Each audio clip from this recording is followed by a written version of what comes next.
អូខេសួស្តីបងប្អូនទាំងអស់នេះអញ្ចឹងយើងទៅវីដេអូបន្តទៀតអញ្ចឹង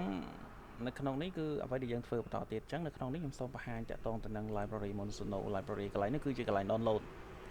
អញ្ចឹងនេះ account ដែលយើងបាន import ចូលអញ្ចឹងកន្លែងនេះ account បងប្អូនចង់ import ចូលប្រហែលក៏បានដែរបងប្អូនគ្រាន់តែចូលកន្លែងហ្នឹងមកហើយបងប្អូន import ទៀតមកពួកខ្ញុំគិតថាបងប្អូនអ្នកខ្លះគាត់ប្រើច្រើន account ពី3 account ហ្នឹងទៅអញ្ចឹងគ្រាន់តែ copy អាហ្នឹងហើយយកមកផាសកន្លែងហ្នឹងមកគឺវានឹង list ឲ្យអាហ្នឹងណាអញ្ចឹងដល់ពេលតែប្រើបងប្អូន select គ្រាន់តែ select អាហ្នឹងមកអញ្ចឹងឧបមាថាខ្ញុំចង់ scan workspace ក៏ដូចជាបទចម្រៀងនៅក្នុង account ហ្នឹងមានប្រហែលអត់ប្រហែលទេបងប្អូនគ្រាន់តែចុច scan មកអានេះក៏បាន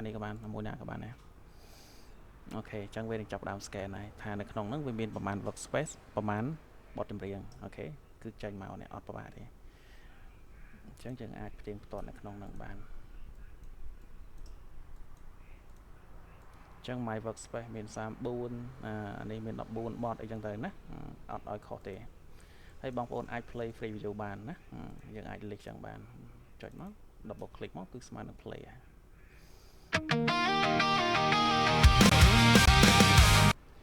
ញ្ចឹងអាហ្នឹងប៉ុណ្ណឹងអញ្ចឹងនៅក្នុងហ្នឹងបងប្អូនចង់ download ចង់លុបស្រេចតែចិត្តប៉ុន្តែបញ្ជាក់តាក់ទងទៅនឹងការលុបឧបមាថាខ្ញុំចង់លុប bot នេះមកអាល់ប៊ុមហ្នឹងអញ្ចឹងបញ្ជាក់នៅពេលដែលលុបគឺវាស្មើលុបនៅក្នុង workspace នៅក្នុង account យើងកន្លែងហ្នឹងប្រយ័ត្នតិចអូខេហើយបើបងប្អូនចង់ download អត់ពិបាកទេអញ្ចឹងបងប្អូនសួរថាdownload file អាចរើសបានទេបានបងប្អូនចូលកន្លែង setting នេះមកអញ្ចឹងបងប្អូនចង់ទុក file នៅណាអញ្ចឹងខ្ញុំទុកនៅក្នុងអានេះចុះទុកនៅក្នុងហ្នឹងចង់ download ជា web ក៏បានជា MP3 ក៏បានប៉ុន្តែបញ្ជាក់ web ទៅ account បងប្អូនលក្ខណៈ pro ណានៅក្នុង professional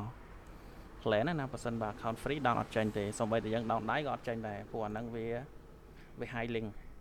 បើ account free វាអត់ឲ្យយើង down ទេអញ្ចឹងខ្ញុំយកជា MP3 ទៅវាលឿនអញ្ចឹងខ្ញុំយក14 bot នេះចុះណាចុចលើហ្នឹងក៏បានឬក៏យើង select លើនេះក៏បានដែរណាចេះក៏បានបើយើងចង់ download ទាំងអស់យើង select ទាំងអស់មកហើយគ្រាន់តែមកស្ដាំមក download select មានថាប្រមាណ workspace ដែលយើង select ហ្នឹងគឺវាមកទាំងអស់ណាអញ្ចឹងខ្ញុំ select តែមួយបានណាអូខេចុច download មកនេះ link មកនេះអូខេ